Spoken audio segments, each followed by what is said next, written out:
సార్వత్రిక ఎన్నికల దృష్ట్యా ఎన్నికలు సజావుగా జరిగేందుకు ప్రజలకు భరోసా కల్పించేందుకు బెల్లంపల్లి పట్టణం తిలక్ స్టేడియం నుండి ఏఎంసీ గ్రౌండ్ వరకు కేంద్ర సాయుధ బలగాలతో కవాతు నిర్వహించారు. ఈ కార్యక్రమంలో ఎన్నికల ప్రత్యేక అధికారి రాహుల్, మంచిర్యాల డీసీపీ సుధీర్ కేకన్ పాల్గొన్నారు. ఈ సందర్భంగా ఎన్నికలు నిర్వహించడానికి 227 పోలింగ్ స్టేషన్లు ఏర్పాటు చేయడం జరిగిందని కలెక్టర్ తెలిపారు.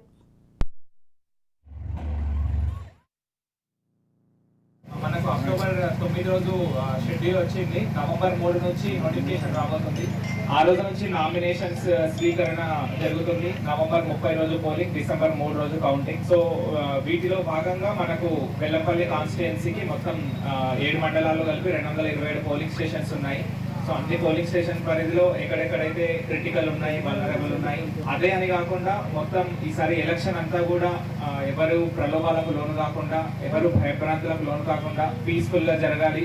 ప్రతి ఓటరు తన ఓటుని మనస్సాక్షిగా వేయాలి, ఎలాంటి భయభ్రాంతులకు లోను కావద్దు అని చెప్పేసి ఈరోజు పీస్ ఫ్లాగ్ మార్చ్ చేశాము. మనకు సెంట్రల్ సెక్యూరిటీ ఫోర్స్ కూడా కమాండెంట్ గారి ఆధ్వర్యంలో వచ్చారు. సో ప్రజలందరికీ కూడా కాన్ఫిడెన్స్ బిల్డ్ చేయాలి, వాళ్ళందరూ కూడా ధైర్యంగా ఓటు రావాలి.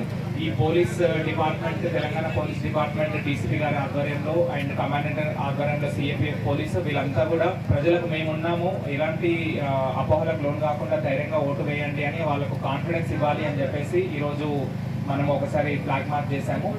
సో ప్రజలందరికీ కూడా మీడియా నుంచి రిక్వెస్ట్ చేస్తున్నది ఏంటంటే, ఎలాంటి భయభ్రాంతులకు లోను కాకుండా, ఎలాంటి అపోహలకు లోను కాకుండా మీకు ఎవరైతే మంచిగా చేస్తారనిపిస్తుందో వాళ్ళకు స్వేచ్ఛగా ఓటు వేయాలి.